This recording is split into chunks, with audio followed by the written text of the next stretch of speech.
Gen Z DMK மீட்டை பத்தியும் புதிய யங் கொத்தூஸ்க்கு வாய்ப்பு கொடுத்ததை பத்தியும் அதை பாராட்டி நேத்திக்கு ஒரு வீடியோல பேசியிருந்தோம். அதையும் பார்த்திருப்பீங்கன்னு நினைக்கிறேன், நம்புறேன். ஆக்சுவலா அந்த மீட்டப் நடந்தோம், நம்ம அதை பத்தி பேசியும் ஒரு நாள் கூட ஆகலையா, அதுக்குள்ள பாவம் இந்த 6 கொத்தூசை வச்சு திமுக குடும்பம் ஒரு ஸ்ட்ராட்டஜி பண்ண ஆரம்பிச்சிட்டாங்க. என்ன தெரியுமா, நம்ம சின்னையா இன்பநிதி அவர்களை அரசியலுக்குள்ள கொண்டு வரதுக்கு இதுதான் நல்ல சான்ஸ், இதை விட்டுறவே கூடாது. அதுவும் எப்படி கொண்டு வரணும்னா, நம்ம சின்னையா இன்பநிதி அவர்களும் நம்மள மாதிரி ஜென்சி ஜெனரேஷனை சார்ந்த ஒரு வாலிபர், கரெக்டா? ஏன்னா 21 வயசு தான் ஆகுது. இந்த 21 வயசான இளைஞரை ஜென்சி டிஎம்கேயோட ஸ்டேட் செக்ரட்டரியா அப்பாயிண்ட் பண்றது மூலமா தமிழக அரசியல் இந்த குடும்பத்தோட அடுத்த வாரிசா கொண்டு வந்துடலாம்னு சொல்லிட்டு கால் பதிக்க வச்சிடலாம்னு சொல்லிட்டு ஒரு சாணக்கியமான முடிவை எடுக்க போறாங்களா. நேத்துல இருந்து சோசியல் மீடியா திறந்தாலே திமுகவுக்கு ஆதரவா செயல்பட்டு இருக்கக்கூடிய பல அக்கௌண்ட்ஸ்ல இந்த நரேட்டிவ் தான் செட் பண்ணிட்டு இருக்காங்க. இது மாதிரி போஸ்டர்ஸ் தான் பரப்பிட்டு இருக்காங்க. ஒரே ஒரு விஷயத்தை மட்டும் நல்லா நோட் பண்ணி யோசிச்சு பாருங்களேன். நம்ம ஆட்சியில இல்லாம இருந்தா கூட, நம்ம தோத்தா கூட, நம்ம குடும்ப ஆட்சியை மட்டும் இந்த கொத்தடிமைகளை வச்சு, இந்த கொத்தூசை வச்சு எப்படியாவது நிலைநாட்டியே ஆகணும், அதுல மட்டும் நம்ம கரெக்டா இருக்கணுங்கிறதுல இந்த குடும்பம், இந்த ஃபேமிலி எவ்வளவு கரெக்டா ஸ்ட்ராங்கா இருக்காங்கன்னு பாருங்களேன், எவ்வளவு டெடிகேஷனா இருக்காங்கன்னு பாருங்களேன். எனக்கு ஒரு சின்ன ரிக்வெஸ்ட் தான், இந்த குடும்பத்தை தாண்டி, இந்த குடும்பத்தோட டைட்டில தாண்டி இன்பநிதி அவர்களுக்கு தகுதி இருக்கா, அவர் வெளியே வரட்டும், போராட்டம் பண்ணட்டும், பேசட்டும், களத்துல இறங்கட்டும். அதை விட்டுட்டு இந்த இளைஞர்கள் மற்றும் பெண்களுடைய அரசியல் அறியாமையை பயன்படுத்தி, அவங்களுக்கு அரசியல வளரணும்னு ஆசை இருக்கு, அந்த ஆசையை பயன்படுத்தி உங்களோட தேவைக்காக, உங்களோட வளர்ச்சிக்காக தயவு செஞ்சு அவங்க கொத்தடிமைகளா மாத்தாதீங்க. நீங்க எல்லாரும் ஒரு கொத்தூஸ் தான், எங்க குடும்பத்துக்கு நீங்க எல்லாம் ஒரு கொத்தடிமைகள் தான் சொல்லிட்டு, நீங்க எல்லாம் ஒரு 200 ஊப்பி தான் சொல்லிட்டு தயவு செஞ்சு அதை நார்மலைஸ் பண்ணாதீங்க. உங்களோட தலையில அதை ஏத்தாதீங்க. காரணம், இதெல்லாம் பழைய டெக்னிக்கியா, மக்கள் இந்த ஸ்ட்ராட்டஜி எல்லாம் ஏத்துக்க மாட்டாங்க, சிரிச்சுட்டு கடந்து போயிட்டே இருப்பாங்க.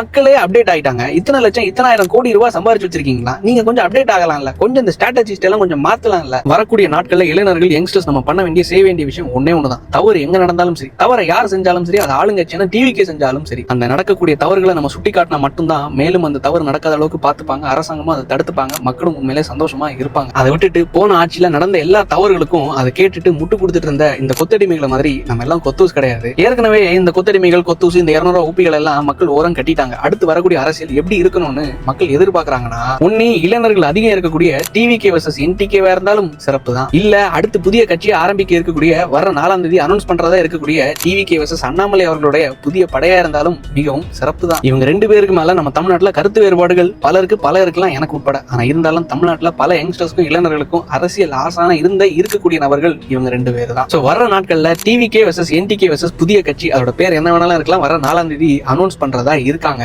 சோ ஜென்சி டிஎம்கே பேர்ல இன்பநிதி அவருடைய வருகையா இருந்தாலும் சரி, மரியாதைக்குரிய அண்ணாமலை அவருடைய புது கட்சி துவக்கமா இருந்தாலும் சரி, பல சுவாரஸ்யங்கள் நம்ம தமிழ்நாட்டுல வர நாட்கள்ல நடக்க இருக்குது. சோ பொறுத்து இருந்து வெயிட் பண்ணி பார்ப்போம். நல்லது நினைப்போம், நல்லது நடக்கட்டும். நன்றி, வணக்கம்.